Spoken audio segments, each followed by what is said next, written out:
Good evening and welcome to a new edition of To The Point. The Arab League convened an emergency session in face of the Israeli atrocities in Al-Aqsa Mosque. With us on the line to discuss the latest developments in Jerusalem is His Excellency Ambassador Hussein. We have with us on the line Ambassador Hussein Haridi, former Assistant Foreign Minister. Your Excellency, can you hear us?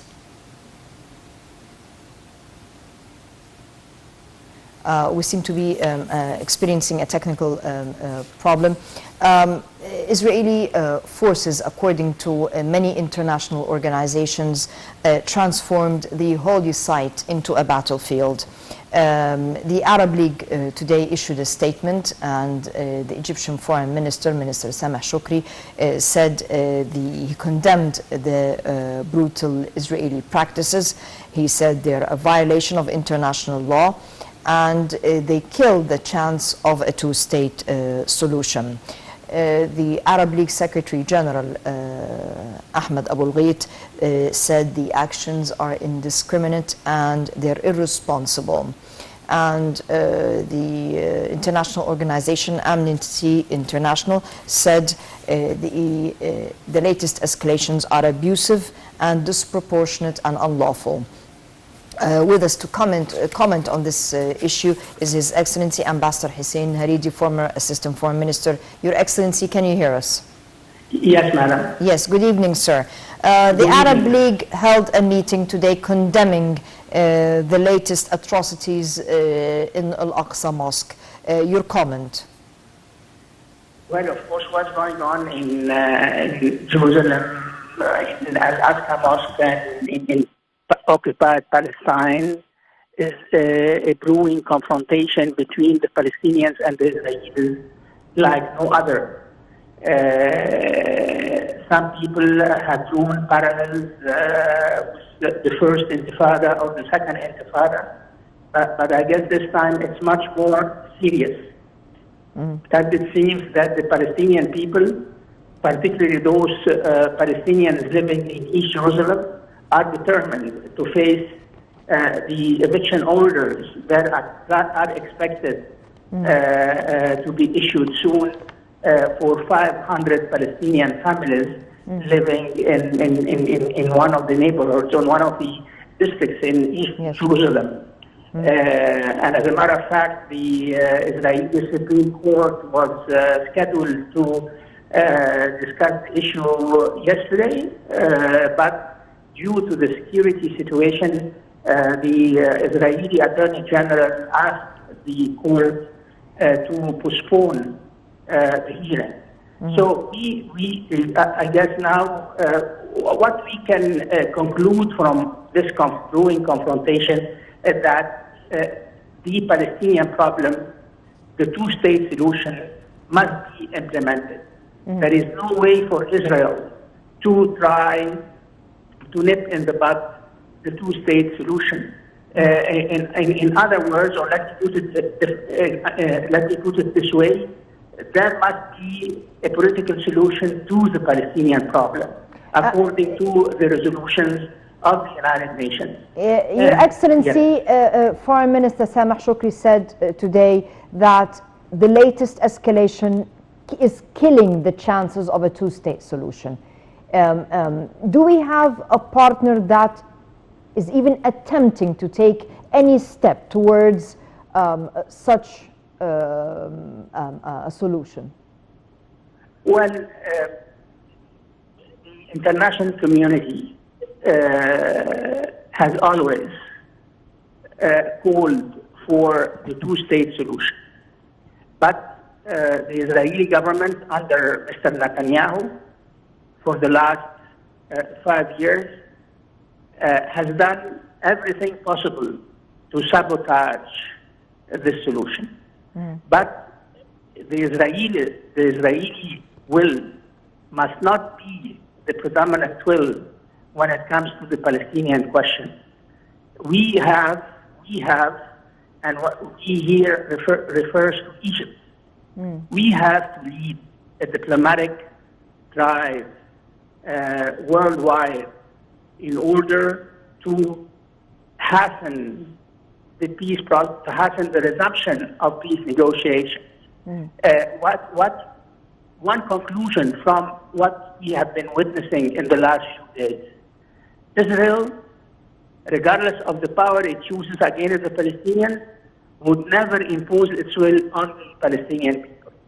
So the international community and the Arab world more particularly should really work for a diplomatic solution of the Palestinian problem.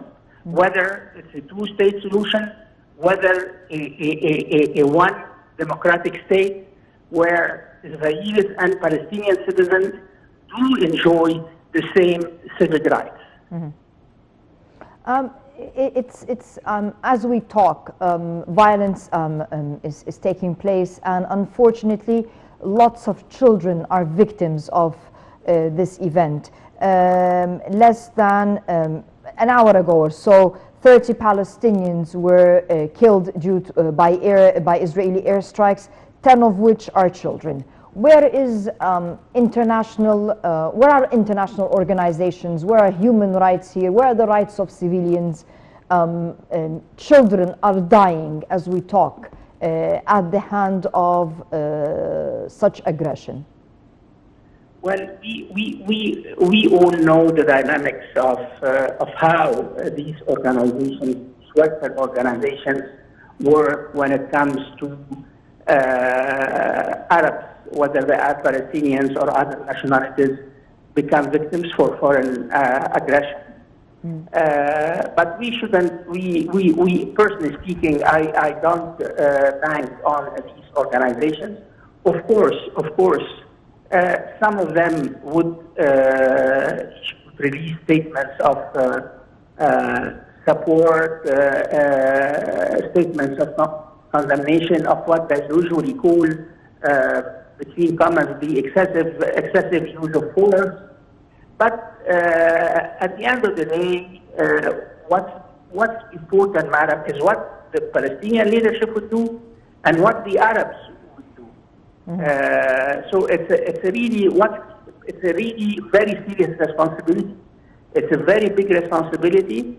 And if the Israeli government and if the Israeli politicians and if the Israeli people think that what we are witnessing these days would come to pass, I guess they have reconsidered their position and they should get serious about finding a solution for the Palestinian problem. You cannot, no country can forever subdue more than 6 million people that are looking for freedom, dignity, and a statehood of their own. According to many analysts, the United States has to take part as a superpower in what's taking place. Some say that Israel's violence against Palestinians in East Jerusalem is really a test, a human rights test for Biden. And we hear statements by the Israeli side, and here I'm quoting, Israeli officials are asking Biden to stay out of the Jerusalem issue. Well, I guess the State Department released a statement. I would call it, it was a surprising statement, in as much as it was balanced and it was objective, and it called on the Israeli government not to evict the Palestinian families from their homes. And what struck me in the statement, the use of "they live there for generations." So, but the question, of course, I personally believe that the United States is the superpower that can really compel Israel to sit on at the negotiating table and work for a diplomatic solution. We are paying today 4 years of inaction on the part of the former American administration, yes, as far as the peace process is concerned. But on the contrary, the Trump administration tried or really came up last January 2020 with a plan, with an Israeli plan, to tell you the truth, permitting Israel to annex almost 30% of the West Bank plus the Jordan Valley. So, but today, I guess, what the American administration of President Biden would do, I guess we have to wait. We have to wait and see how would this administration react to the ongoing violence that is expected to escalate in the next few days if there is no serious pressure on the Israeli government to cease a fire. Who is going to apply that pressure? Because you have pressure in the United States that the White House cannot turn a blind eye to human rights violations. The the European Union came out with strong statements condemning the violations by Israeli forces in the holy site. The Arab League today condemned it. You have statements by the United Nations. Is this all falling on Israeli ears with any brink of hope that this tension will lessen and we go back to the negotiation table, or are we going to continue the aggression, in your opinion? Well, I guess Israel has always been the aggressor, madam, and unless there is a change in the Israeli mindset towards the Palestinian question, a radical change in the Israeli mindset, we will continue to see these rounds of violence and escalation. Israel is bent, is determined. If you go over the statements in the last few days of the Israeli Prime Minister, he is determined to annex Jerusalem, and Jerusalem is the capital of Israel. So the international community and the Arabs, particularly those countries who have recently normalized their relations with Israel, should remind him that East Jerusalem is an occupied city, and no one, the world at large, has not recognized Jerusalem as the capital of Israel. So Israel, being the aggressor, being the country that wants to annex all of Palestine, well, we have to make a stand and let them know that we are not going to acquiesce before them. As hundreds are actually, over 100 so far are killed, including children, and Benjamin Netanyahu is vowing to continue and to intensify the airstrikes. Is the world going to stand by and watch innocent civilians being killed every day? Well, if the Israeli Prime Minister is determined to escalate, let the Palestinian resistance escalate in turn. We should not, as Arabs, call on the Palestinians to cease fire. We must make a stand, madam. This cycle of violence, of Israeli threats, of Israeli massacring innocent Palestinians must come to a stop. And the Israelis must realize that the Arabs and the Palestinians want to over with that. From an international law perspective, because most of the international organizations are saying this is unlawful and it's violating international law, from an international law perspective, is there a way to stop this escalation? I don't think so. Israel does not understand anything but force and pressures, and unless the international community in general and the American administration in particular exercise pressures and speak about measures in the future that would be adopted if Israel won't stop targeting civilians, because Israel is targeting civilians in order to pressure the Palestinians to stop attacking Israel proper.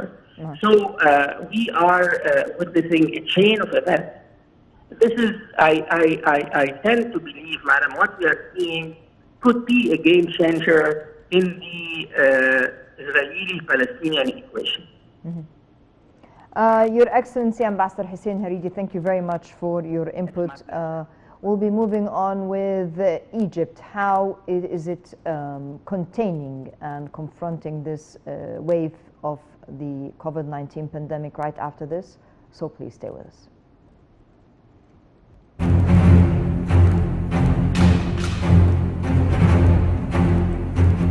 اللي يهمني أن يوصل لكم في مسألة معالجة كورونا كأزمة وكوباء عالمي إن الدولة المصرية خدت القرار وجبهة التحدي خدت بالأسباب وبذلت كل الجهد وما زالت. سعت القيادة السياسية إلى تنفيذ الخطط الاستراتيجية لتطوير المنظومة الصحية في مصر من خلال حزمة أطلقها سيادة الرئيس للرعاية الطبية في مصر عام 2018، مشروع التأمين الصحي الشامل وإنشاء مستشفيات نموذجية متكاملة على أعلى مستوى طبقاً للمعايير العالمية. بالنسبة للمستشفى بوتيك دي واحدة من سلسلة المستشفيات الوزارة أنشأتها بتوجيهات رئاسية، هي تعتبر الأولى من نوعها بالنسبة لأسيوط. تم رفع القدرة الاستيعابية للمستشفى، بقت 200 سرير إجمالي، 140 منهم عناية متوسطة ومنهم 60 سرير عناية مركزة. تم إمدادنا ب50 جهاز تنفس صناعي، وبقى القوة الإجمالية 60 جهاز تنفس صناعي، 196 جهاز مونيتور. مستشفى بلطيم مركزي خضعت لتطوير شامل في السنوات الأخيرة، وبعد التطوير انضمت للمشروع القومي للمستشفيات النموذجية. في معركة وقودها التضحيات من أجل إعلاء صحة الوطن.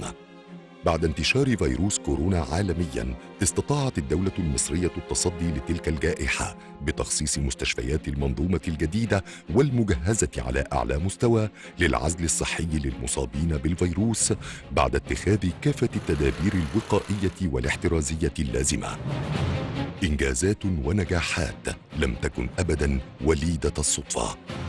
تخطيط استراتيجي مسبق ساعد الدولة على التصدي لفيروس كورونا المستجد والحفاظ على جسور التنمية التي لطالما سعت إليها القيادة السياسية. القوى الاستيعابية وصلناها ل 127 سرير، 37 سرير رعاية مركزة، رفعنا عدد أجهزة التنفس الصناعي من 6 أجهزة تنفس صناعي ل 42 جهاز تنفس صناعي. أبداً لا تألو الدولة جهداً من أجل أبنائها. عناية طبية فائقة يتلقاها مريض فيروس كورونا داخل المستشفيات الجديدة التي تم تخصيصها للعزل، بدءاً من ثبوت إيجابية التحليل واستقبال المريض ونقله إلى مستشفيات العزل والدعم النفسي المقدم، ثم الإقامة وتلقي العلاج مع التشديد على إجراءات مكافحة العدوى خلال فترة إقامته. المستشفيات تقوم بتقديم الخدمة الصحية على أعلى مستوى طبقاً للبروتوكولات العلاجية المحدثة التي وضعتها اللجنة العلمية. البروتوكول اتعمل على أعلى مستوى، تريسنج اتعمل للحالات على أعلى مستوى أو تعقب الحالات على أعلى مستوى. كل مهمتنا إن احنا نطلع نطمن أي بيشنت في أوضته كده ونتكلم معاه نشوف مشاكله. عامل إيه؟ الحمد لله. قصتك سكر يا عم حسن. أول ما بنستقبل المريض في المستشفى بنعمل تقييم لحالته، هي بتكون بسيطة أو متوسطة أو حرجة. على هذا الأساس بنعمل له كل الفحوصات والتحاليل اللازمة، وعلى طول بنديله كورس العلاج طبقاً للبروتوكول المحدث من وزارة الصحة، وده بيبقى لمدة 5 أيام مع مراعاة تاريخ المرضي لكل الحالات. العلاج بتاعنا في مواعيده، كل حاجة متاحة في أي وقت، خدمة ممتازة، دكاترة بيهتموا بكل شيء، بكل الصغيرة وكبيرة. وبنعمل تحاليل PCR وبنعيد بعديها ب48 ساعة للتأكد من تمام شفائه.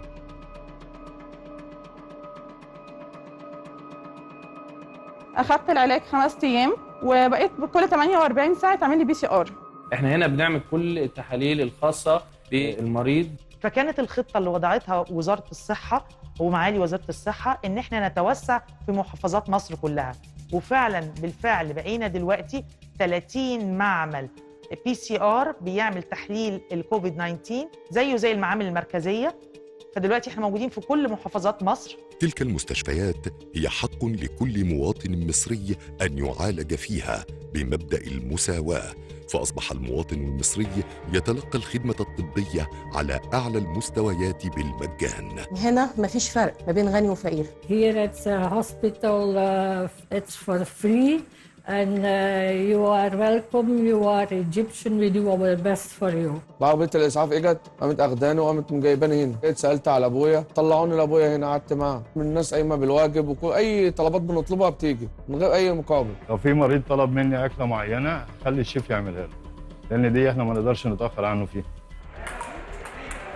طالبة بتمتحن وعايزة تمتحن، فأنا ما لقيتش غير إن أنا أرفع التليفون وأكلم معالي الوزيرة، وفي نفس اليوم فوجئت إن فعلا جايين وتعاقدوا معايا على خط النت وركب عشان الطالبة تمتحن. الأطفال الصغيرة من أول ما ياروا تورتة عيد الميلاد اللي كانت فرحانة بيها لإيلين اللي جبنا لها فوانيس.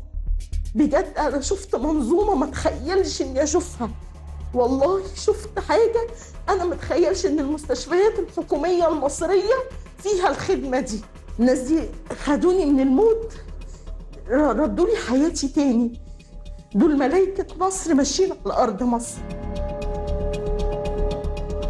عارفة نفسي إن أنا يعني ضايعة، لأني واحدة حامل وعندها كورونا ومناعتها ضعيفة. شوفوا النهاردة ليها كام يوم وهي والدة مولودة ما مسكتهاش. بصراحة الحكومة دارت الأزمة على أعلى مستوى، وفرت المستشفيات، وفرت العلاج، وفرت الرعاية، وفرت كل حاجة بصراحة. يعني الحمد لله ربنا يحمينا يا رب إن شاء الله، ويحمي الدولة بتاعتنا ورئيسنا، وإن شاء الله خير بإذن الله. الراجل نشكره أنا شخصيا أفديه بحياتي. ده إيه الرئيس ده؟ ده إيه الرئيس عبد الفتاح السيسي ده؟ إيه اللي بيعمله معاه ده؟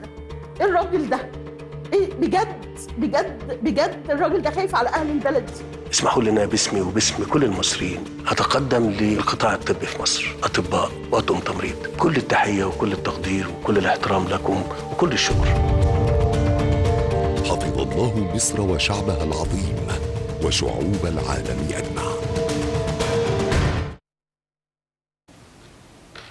Welcome back. With us in the studio to discuss the latest developments in the COVID-19 portfolio is Dr. Gamila Nasr, who is the head of the cardiology department at the Suez Canal University. She's the Secretary General of the Egyptian Cardiology Society and the African and the representative in the African continent in the International Society of Cardiovascular Disease Prevention. A pleasure to have you with us. It's my pleasure also.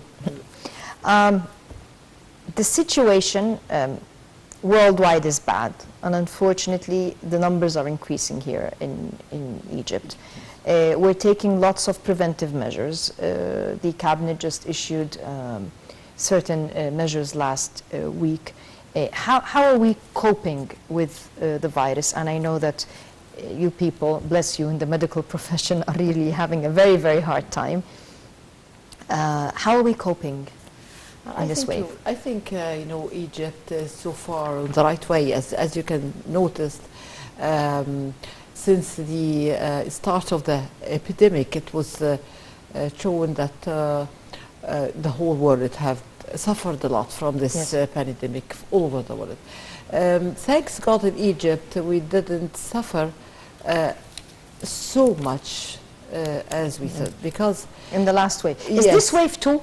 I think this is wave 2. Okay, because some countries are experiencing wave 4, so now we're losing count of the waves. Yeah, we are. You cannot. I don't think the whole world is having a really map for this devastating virus, and we know all that all the world has suffered. We have seen countries in like Italy, in Russia, United States, the United Kingdom, all have suffered a lot, and many Brazil and many countries in the world. I think Egypt is on its right way, and maybe I think we didn't the health system in Egypt hadn't suffered a lot, because we have though we have a lot of doctors have lost their lives, a lot of nurses had lost their lives, but I do not think that we are not in a very bad state, and we hope that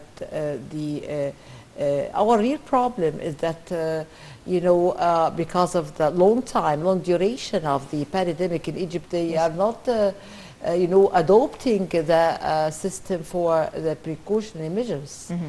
Very strict, and I think we have to stick to the precautionary measures to be taken by the Egyptians.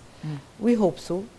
Also by the mass vaccination, I think this is another very important way to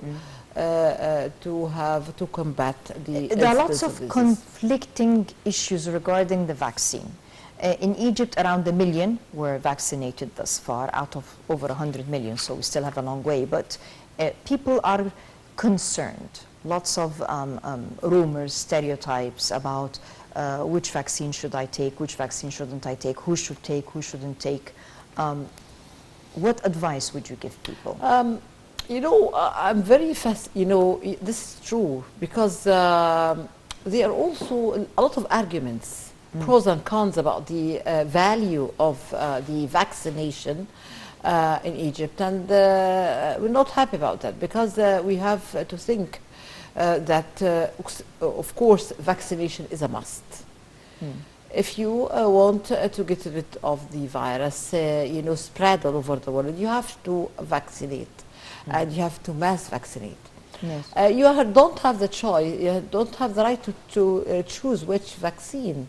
There are doctors who are caring about your choice and who are, telling you the advantages and disadvantage of each vaccine. Also, in the other way around, we have to say, very important issue, of course, that vaccination is important for the whole community in order to lessen the risk for the whole community. I'll tell you something. I had been vaccinated around 3 months ago, and I had the one of the AstraZeneca myself vaccine, and I have. I'll tell you, this is for myself, and it's not only for myself. It is for the whole community. So we have to convince all the Egyptians. You don't have the right to choose which vaccine. You have just to take the vaccine. The doctors are taking care of you, and you have the order and the right to choose which vaccine. Who is a priority in vaccination? Because right now, vaccines worldwide are limited. Egypt will be producing vaccines, this is what we're being told, but there has to be a priority list. Who, in your opinion, is a must sign up for the vaccine right now? There are, medical-wise, those who are in priority for vaccination are those for the old people and for having the chronic diseases. This is very important because they are very prone to have the complications. But I'll tell you something, a very important point is that we, in our way of taking the COVID-19 epidemic, we have to think of the chronic disease as well. We have to adopt to lifestyle changes, and we think that what is the main cause of death among Egyptians actually is the chronic diseases. It is not the infectious diseases, it's not the virus diseases. Around 86% of the Egyptians actually die from chronic diseases, so have to think of the chronic disease as well. We do have, Egypt is ranked number 23 all over the world from heart disease. Egypt is one of the 7th or 8th of the world in diabetes. It is probably it's the fattest country in Africa. Hypertension as well is a very important. Very bad eating habits. Yes, very bad eating habits. So I don't think, I suppose that we should have a triad, and this is about, this should be the precautionary measures, wearing the mask, the social distancing, the sanitary situations, the washing your hands continuously, as well as vaccination, as well, of course, of changing the lifestyle, which is becoming now not lifestyle changes. They respect it to be a medicine of lifestyle changes. I think we have to take this chance to adopt lifestyle changes, which is really very important. And we all know that the presidential initiatives which were taken before the start of the epidemic had played a very important role in in modifying our response to the COVID-19 epidemic. As we have seen, we have the 100 million initiatives for the Egyptian from the president, and it was President Abdel Fattah al-Sisi, which has really had a very great impact upon the response of the community to the COVID-19. We noticed that this time even children are susceptible. More and more in this second wave, more children are being attacked by this pandemic than wave one. How come? Is this because it's a different mutation? Yes, the wave two, it was noticed that there's a changing pattern of the COVID-19 coming with different symptoms.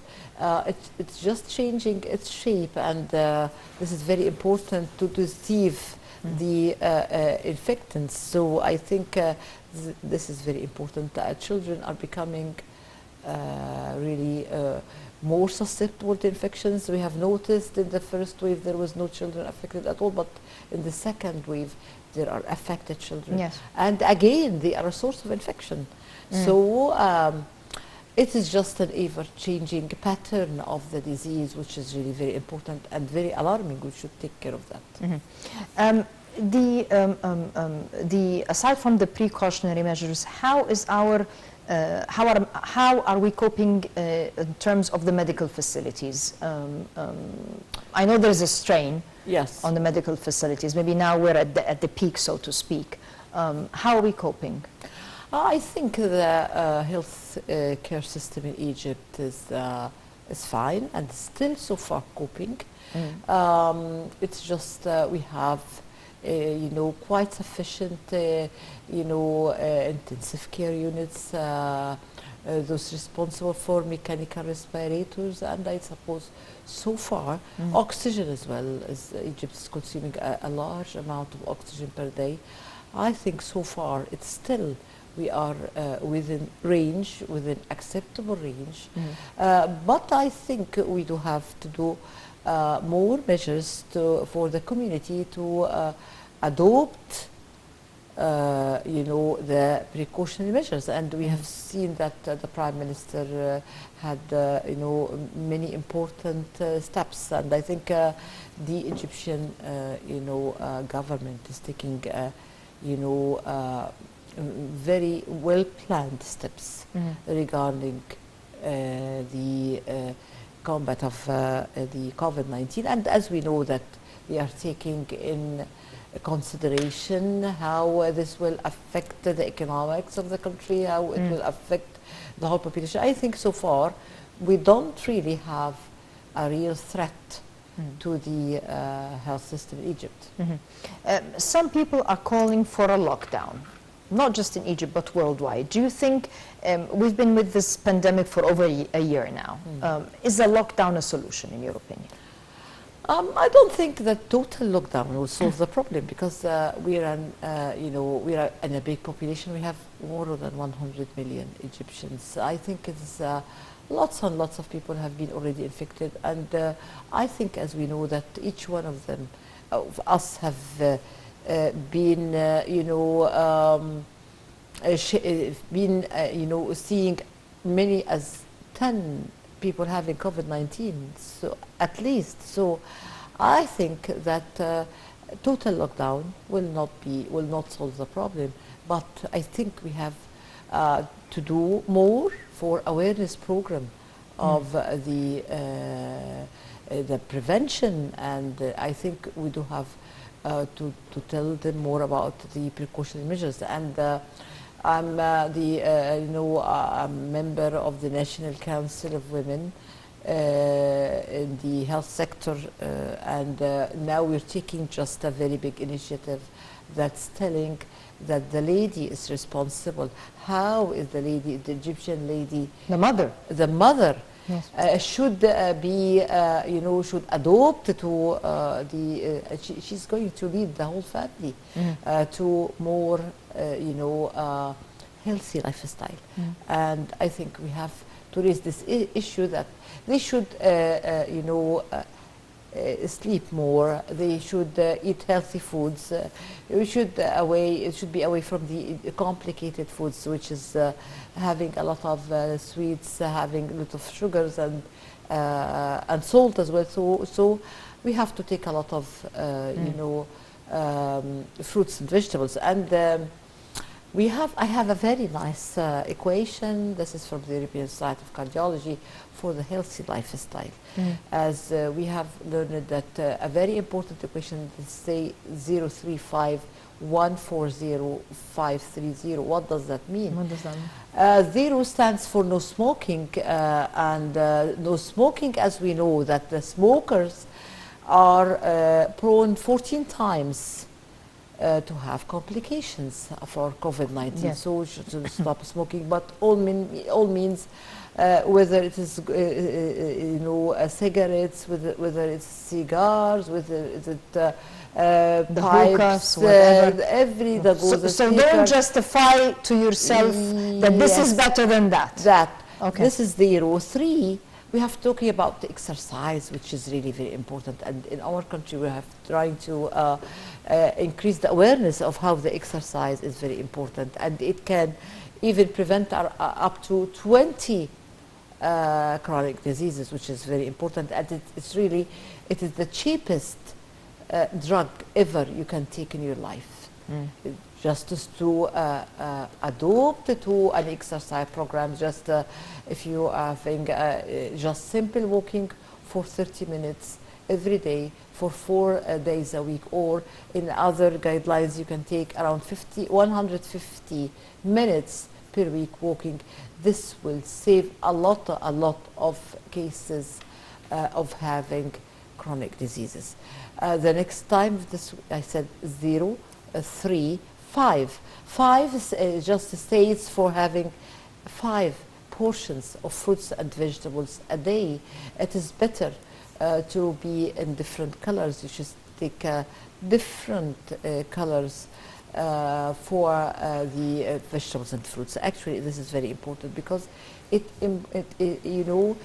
gives you immunity to many diseases as well. Fresh or cooked? No, it's better to be fresh, of course. And of course, also you can take 2 times fish per week. This will add a lot because if you're taking fish twice a week, this may decrease the incidence of stroke by 18% and myocardial infarctions and heart disease by 15%. This is how. So you said 0, 3, 5, and then 2? 1, 4, yes, 0, 3, 5, 1, 4, 0. 1, 4, 0, this stands for hypertension. So you just keep your blood pressure in the ample amount, in the, because we know that it is very important to keep your blood pressure in the right numbers so that will not develop complications. So 1 is blood pressure? 140, 140, so it's 0. No smoking. 3, just walk 3 kilometers a day. 5 portions of fruits and foods. 140 stands for just blood pressure. This is a number for the systolic blood pressure, but also you have to keep your diastolic blood pressure fine. So you keep your blood pressure fine. And as we know that the initiative of the president have tackled this important item, and we have found a lot of cases of having hypertension which they didn't know before. And then comes 530. 3, this stands for the lipid profile. And they say it just denotes you have to keep your lipid profile in adequate number. And last 0, please prevent obesity and diabetes. I think this is very important equation for improving your lifestyle. So it's 5 lipid profile. What's 3? 5 and 3. It's two numbers denoting the Lipid profile. Lipid profile. And 0? And 0. For just obesity? No for obesity, no for diabetes. Okay. Can we prevent diabetes? Yes, we can prevent diabetes, I'll tell you, because if you can smoke, if you can lessen your even body weight by 10%, you can do regression of diabetes. This is good news. Okay. So I have to say that in the view of the EPEN epidemic in Egypt, we have again to adopt lifestyle changes, which actually should go parallel to the precautionary measures for COVID-19. How about the young generation? Because when we were young, the amount of junk food was less. Yes. The younger generation, yes. Quite a large number are really living off of junk food. I'll tell you something, this is a very important item because junk foods is a real threat. They will be prone to have obesity, they will be prone to develop diabetes by doing junk foods. What about junk foods? Junk foods really contains a lot of fats, contains a lot of salt. What does that mean? It means hypertension, it means diabetes, it means heart disease, it means obesity. So you are going to have a generation which is really very weak. And when we're growing up, is going to have a lot of complications. So this is why I'm telling you that the lifestyle is very important.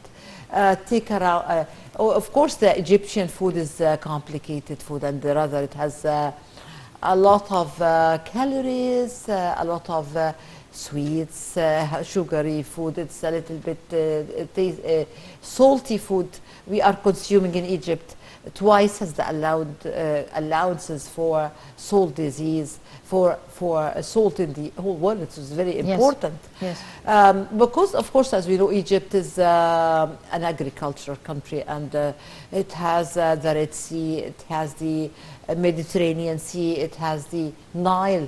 All of these you should, adopt a nice lifestyle. You should take a lot of fish. This is very important item as well. How many days of the week, you said 2 times eat fish. How many days should they eat protein like meat or poultry, for example? To even protect your heart, because we're heavy protein eaters in this country. We don't support that you should take a lot of proteins, and actually it is not very healthy to take, and we know a very important relationship with cancers, colon cancer, with some form of meat, so it's better to avoid this. And as I've said during the equations, that you should adopt a lot of fresh fruits, a lot of water, a lot of fish, and I didn't mention at all that. You didn't mention meat. That's why Yes, I'm asking. that's What about meat? We Because don't I know like- a lot of viewers like, what Yes. about that juicy piece of steak? We don't like that Okay. because Okay, the heart people don't like the steak. and I think we have to adopt what God have given us. It's just take a lot of what is natural food will be very fine for your health and for health of the heart. For people that do not have any chronic diseases, the young people, even middle-aged or even elderly people that are in good condition, would you advise them to take the vaccine as well? Yes, I'll tell you something very important. Vaccine is the real way to, it's the right way to get rid of the COVID-19, so that it will be just like seasonal influenza. And we have noticed many countries, of course the United Kingdom, it was, experience was very nice. And we have found now that by doing mass vaccination of the population, and they had staged vaccination starting from this whole need, and it covered a lot of the population, and marvelously it was noticed that the cases have gone down. The same came to the United States, that came to France, to many European countries. So I think we have to be on the same way. This is important, and also to avoid the new mutations. So just taking the vaccine, as I have told you, for the sake of your country, for the sake of your people who you love, for surroundings. So I think that's the right way. We have to be able to vaccinate as well most of the population, and we have good news in Egypt that we are going to produce the vaccine. Yes. This yes. is very good. A step on the way in order. By when will Egypt be capable of vaccinating its people from its own vaccine? Is it going We to hope that this will be, we are taking, large steps, and I think in due time this will be fine. I'm very optimistic for the whole world. I should be optimistic, because I think we're very soon will have the COVID-19 to be just like seasonal influenza, and I hope this will happen. Don't worry. Tomorrow is Nurses' Day. Yes, tomorrow is Nurses that are really having a very, very hard time in this pandemic, working 24/7 to really save our lives and take care of our loved ones. What message would you be telling them? This is the White Army of Egypt. My greetings are due to the nurse, and they are doing a wonderful job. I greet them all. I greet all the doctors and say them, you are our amazing White Army who are taking care of Egypt's health. And as we know that the security is, we have different types of security. Health security is really the very important security offered to the whole world now. Yes. And I think I'm telling them, good, inshallah, it will be a perfect Nurses' Day, and we hope them to be in good health, to be safe in this area, and they are the amazing partners for doctors and physicians in Egypt. Yes. Dr. Gamila Nasr, thank you very much for joining us this evening, and we wish you a very happy Eid. We're on the verge of that. Yes. I'd like to wish Muslims worldwide a very, very happy Eid, and please, the government is doing its job. The doctors and nurses are sacrificing their lives really to make us safe. Let us do our share. The little Bayram, or the lesser Bayram, Eid al-Fitr is coming up. Please practice some safe distancing, and let us not force our responsibles to take stricter measures to contain the virus. On that note, I wish you a very pleasant evening, happy Eid, and we'll see you next week, the regular time, which will be Cairo local time, and good night.